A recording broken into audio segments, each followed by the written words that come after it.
Hi guys, welcome back to my channel.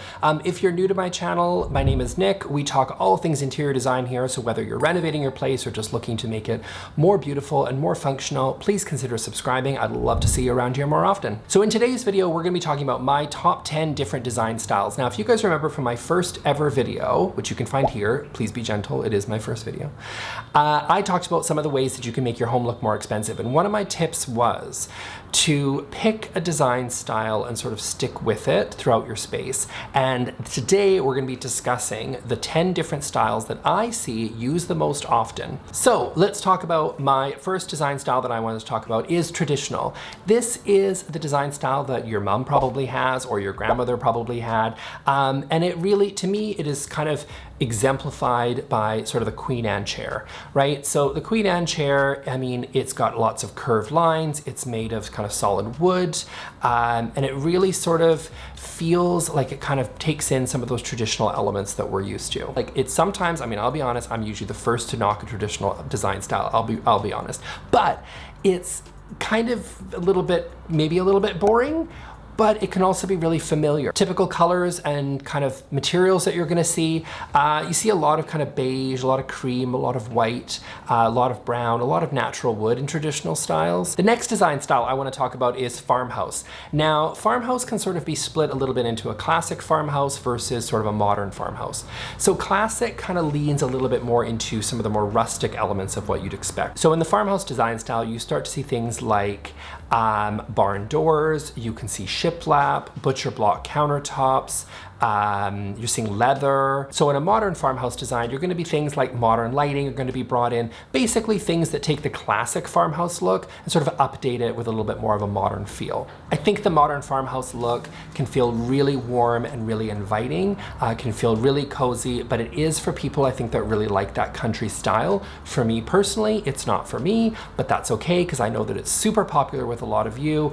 People seem to really love the farmhouse style and I get it. It's really warm, it's really comfortable, it's really natural, and it just sort of gets a really, like, if you kind of have this dream of living a rural life on a farm, or maybe you do live a rural life on a farm, then a modern farmhouse is a really popular look and it probably will work really well for you. Third design style I want to talk about is Boho or Bohemian.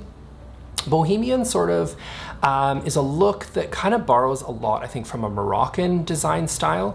So you're gonna see a lot of kind of gold, silver, purple, red, ruby, like different jewel tones are gonna be brought in, emerald. With Boho, you see a lot of pattern, you see a lot of texture, you see a lot of really big, bold colors. You're gonna see oftentimes like a pattern rug with maybe pattern pillows, big, rich sort of jewel tones, as well as bringing in sort of plants, lots of funky different elements to it.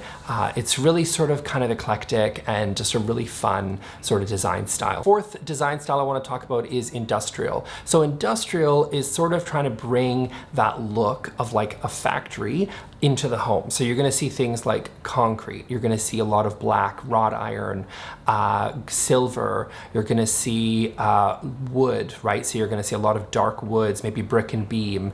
So brickwork would obviously be brought in. You're seeing it really used a lot, I think, in sort of loft conversions. So sometimes I know here in Vancouver, we have a lot of different kind of condos that are old factories that have been converted. You're going to sort of want to think that you're not really looking for a lot of finishes or furniture to necessarily cover up the natural sort of industrial space that you have. The fifth design style that I want to talk about with you guys is the minimalist design style. The way I look at a minimalist design style is that everything that is in your space has to have a function, right? You're always function first. So if there's something in your space that doesn't serve a purpose except it just looks good, like it's aesthetically pleasing, a minimalist would say, get rid of it. It's also a minimalism is just sort of a way of thinking. What purpose is this serving? Does this actually have a function in my space? Am I going to use this? Is it going to accomplish something for me in this space? A chair, for example, is going to be used for when you sit down. That makes sense. But this, like, Like this, you guys, like I just have this because it looks nice. Like the minimalist doesn't believe in this. Like this is serving no other purpose. Minimalist principles, by the way, that also takes into account the style of furniture. So if you want to look back at that Queen Anne chair that we talked about in the traditional segment earlier, a minimalist would say that that design is too intricate, it's too ornate and unnecessary. You could accomplish the same design with cleaner lines, with a more basic aesthetic that's more stripped down to its basic design elements. Some of the benefits, by the way, with a minimalist aesthetic, first of all, I think it makes your space look a lot bigger because you typically have less clutter, you have less stuff. So if you have a small apartment, it's really popular with people that have small apartments, also people that have smaller budgets because you're literally buying less stuff. So I think those are also really great things about minimalism. I think sometimes it can look a little bit boring depending on your own personal taste. If you don't think it's boring, some people love the minimalist look, they love the clean lines, they love the fact that everything looks empty and it just is actually really relaxing because it just looks less cluttered, it doesn't look busy. So for some people, that's their aesthetic and that's their favorite design style. The sixth design style that I want to talk to you about today is the Scandinavian design style. So this is the design style that just will not go away. I feel like Scandinavian's been popular for a long time. It is still popular now. So Scandinavian uses a lot of kind of lighter tones. It uses a lot of like earthy tones as well. So you're seeing a lot of bringing the outdoors inside, right? You're seeing huge big windows with a really light, airy aesthetic and using a lot of natural wood, a lot of natural materials in the home. So the seventh design I want to talk about is the mid-century modern. It actually originally comes from the Boho movement in Germany, but it really is called the mid-century modern because it really hit North America in the 50s and 60s.